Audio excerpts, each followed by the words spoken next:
are you? Really? Not your job, not your title, not the role you play in your family or community, and not the version of yourself you post online. Just you. Have you ever stopped to think about that? In a quiet moment, when no one's asking anything from you. Who is the person left behind? Most of us go through life without asking that question. We get so busy trying to be something that we forget to ask if it's who we are. In this episode, we're going to explore something deeper than grammar or vocabulary. We're going to talk about identity, about finding your true self. And here's what I promise. If you stay until the end, you won't just improve your English. You'll leave with new clarity and maybe even a new way to live your life, starting from who you really are. And before we dive in, if this episode helps you or gives you something to think about, feel free to like and subscribe, only if it feels right to you. And in the comments, I'd really love to hear from you. Where in the world are you listening from? What time is it right now? And what are you doing while you're listening to this episode? I always enjoy reading your messages, sending love to all of you. Now let's begin. Why do we lose ourselves? When we're children, we're naturally curious, expressive, and open. We cry when we're hurt, we laugh when we're happy, and we explore the world without fear. But as we grow up, things change. Society teaches us what's acceptable and what's not. People around us give us labels. You're too sensitive. You're not smart enough. You should act like this. We learn to play roles to please others. We hide our true thoughts and feelings just to fit in. And slowly, without noticing, we drift away from our real self. We become what others expect, not what we are inside. That's how we lose ourselves, bit by bit. And the longer we ignore that quiet voice inside us, the more lost we feel. What does it mean to find yourself?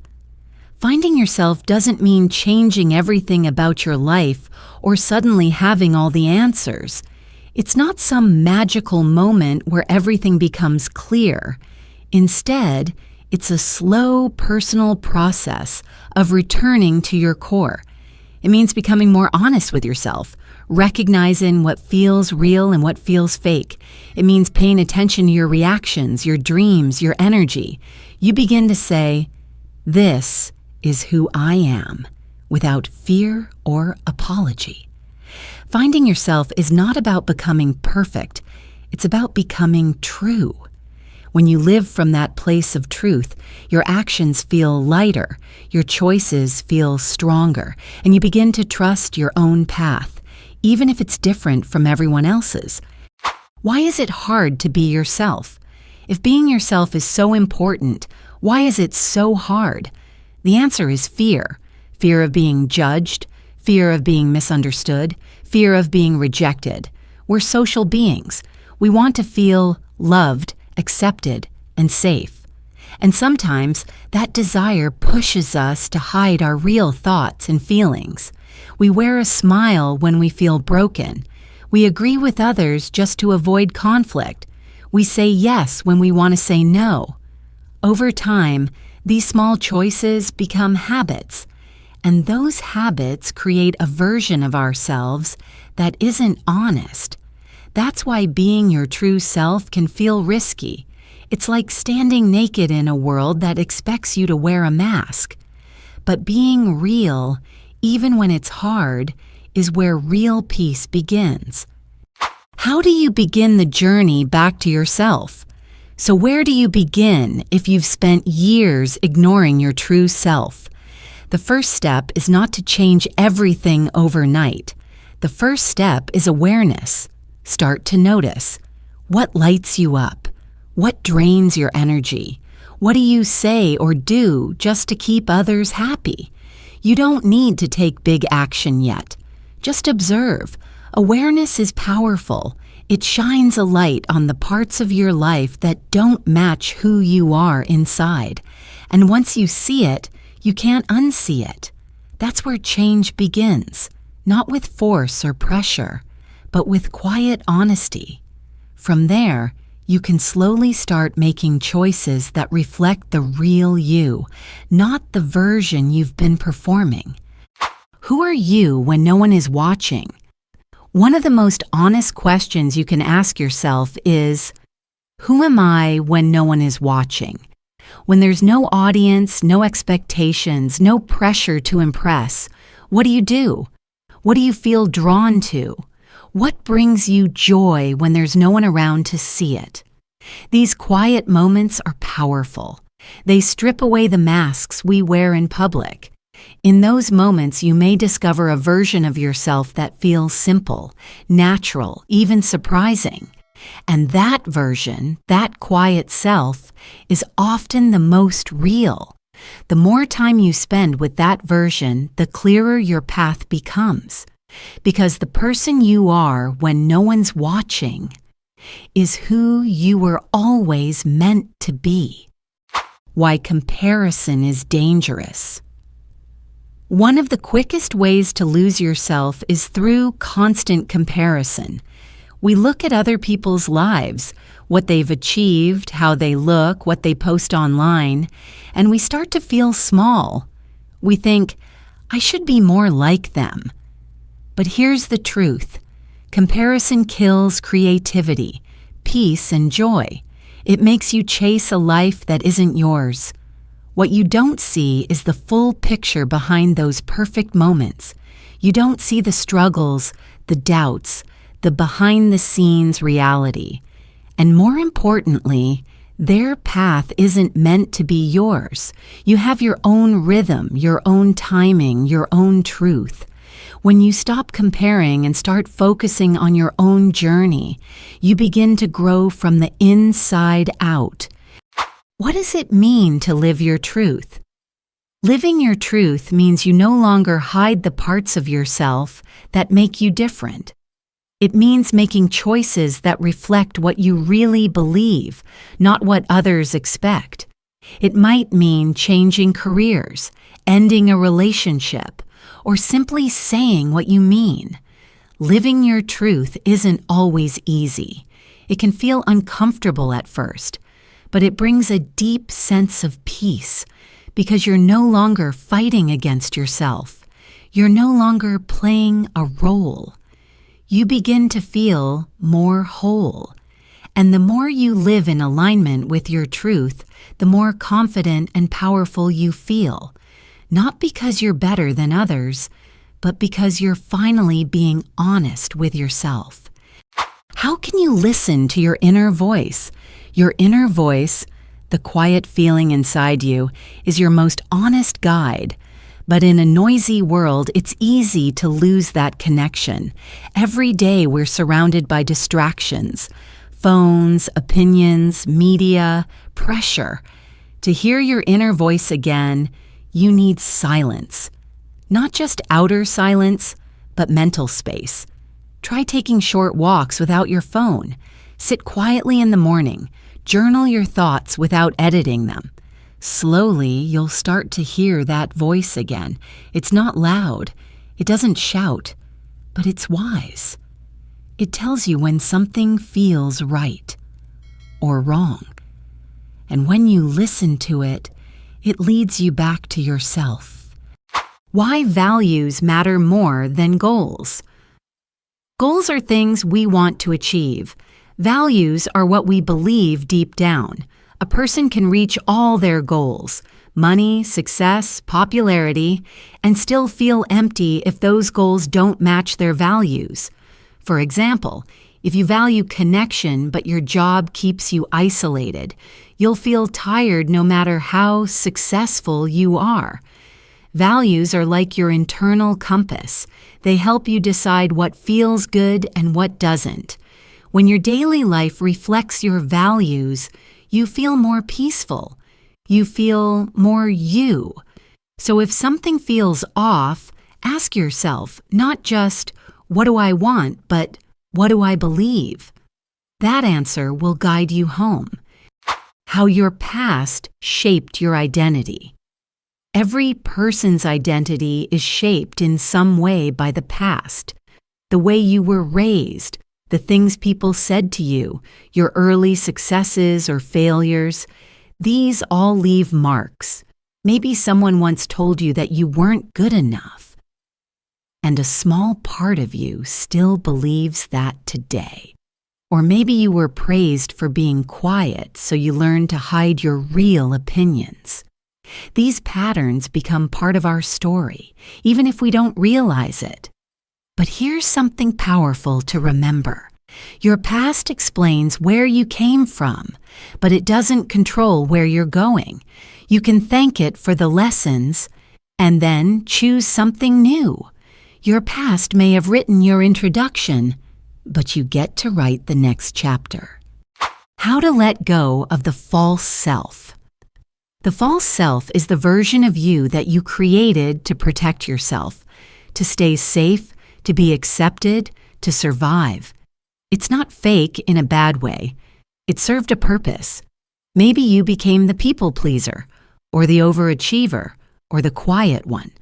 But over time, these roles can become heavy. They limit your freedom. You begin to feel like you're living someone else's life. Letting go of that false self is not about blaming yourself. It's about freeing yourself. Ask, what am I doing because I feel I have to? And what would I do if I weren't afraid? Bit by bit, drop the habits that don't match your heart. You don't have to become someone new. You just have to return to who you were before the world told you who to be. Why self-acceptance is power. We live in a world that constantly tells us to change, to be thinner, smarter, more successful, more confident. And while growth is a good thing, it can easily turn into self-rejection. We say, I'll be happy when, or I'll feel good enough if. But here's the truth. Peace doesn't come from being perfect. It comes from accepting yourself fully right now. Self-acceptance doesn't mean you stop improving. It means you grow from love, not shame. You stop fighting your body, your personality, your past. You begin to see your strengths and your flaws without judgment. That's real power. Not the power to impress others, but the power to be at peace with yourself. How to deal with fear and judgment. Fear is natural. Every time you try something new or honest, fear shows up. What if they don't like me? What if I fail? What if I'm not good enough? And judgment, well, that never really goes away. People will always have opinions. But the key is this: their judgment is not your truth. You don't need to explain or defend every part of yourself. You just need to stay true to your values. Courage isn't the absence of fear. It's action despite the fear. Every time you speak up, say no, or choose something real, even if your voice shakes, you build strength. Don't wait for fear to disappear. Walk forward with it. That's how you grow. Why you must stop lying to yourself. This may be one of the hardest parts of self-discovery. Honesty with yourself. Most of us lie in small ways every day. I'm fine when we're not. I don't care when we deeply do. We tell ourselves stories to avoid discomfort. We ignore our feelings because they're messy or painful. But these lies build walls inside us. They block connection, peace, and growth. If you want to live fully, you have to tell yourself the truth, even when it's hard. I'm not happy in this job. I'm scared of being alone. I want something different. Truth brings clarity, and once you face it, you can begin to make real change. What does it mean to feel alive? There's a big difference between simply existing and truly feeling alive. Existing is just going through the motions, Wake up, work, sleep, repeat. Feeling alive is different. It's when your heart beats faster with excitement. When time disappears because you're so present. When something lights you up from the inside, maybe it's creating, helping, learning, or just being in nature. You don't need a perfect life to feel alive. You need connection to yourself, to others, to something meaningful. When you follow what energizes you, even in small ways, you begin to feel your real self returning. That spark, that aliveness, is always inside you. You just have to notice it again. How to build a life that fits your truth. Once you start discovering who you are, something else begins to happen. You want your life to reflect that truth. You want your environment, your relationships, your daily routine to feel real. That might mean making changes, slowly but clearly. Maybe you start saying no more often. Maybe you look for a job that fits your values. Maybe you surround yourself with people who see the real you. Building a life that fits your truth doesn't happen overnight, but each small step matters. You're creating a space where your true self can breathe, grow, and shine. And when your outside life begins to match your inside world, you feel stronger than ever before. What does peace feel like? Peace is not the same as happiness. Happiness comes and goes. Peace is steady. It's the quiet strength you feel when you stop pretending. It's the relief of no longer trying to be someone else. Peace feels like coming home to yourself. You don't need to impress anyone. You don't need to chase anything.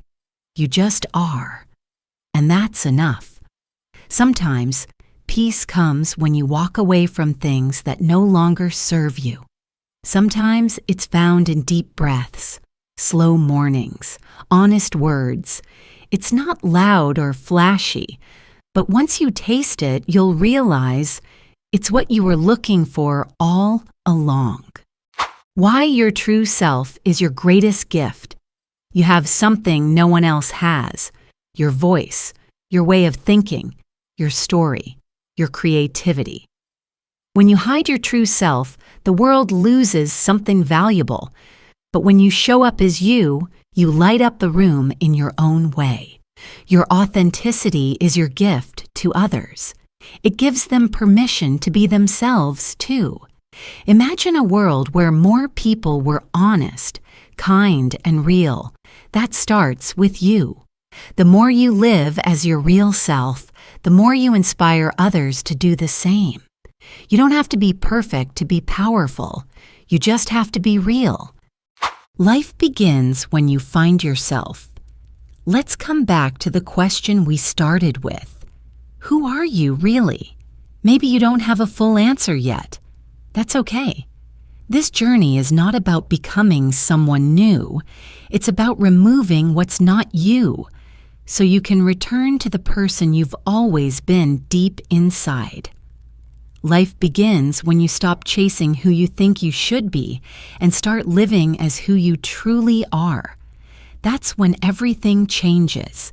Your relationships feel more real. Your choices feel more clear.